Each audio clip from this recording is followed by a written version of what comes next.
तड़के में बन रहा है बेसन का पतीसा। ये 1 कप भर के हमने यहाँ ले लिया है घी, थोड़ा सा गरम करेंगे और यहाँ मेरे पास 2 कप बेसन रखा है और इसकी करेंगे थोड़ी सी भुनाई।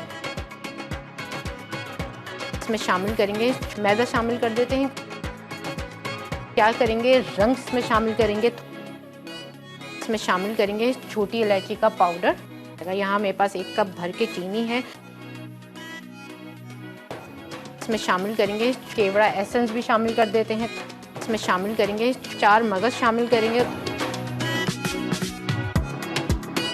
बेसन पतीसा, अज्जा, घी 1 कप, बेसन 2 कप, मैदा 1 कप, कुटी छोटी इलायची 1 खाने का चमचा, बादाम पिस्ते हस्बे ज़रूरत, पिसी चीनी 1 कप, 4 मगज 2 खाने के चमचे, जर्दे का रंग 1 चुटकी, चांदी का वर्क 1 अदद, केवड़ा 1 चाय का चमचा।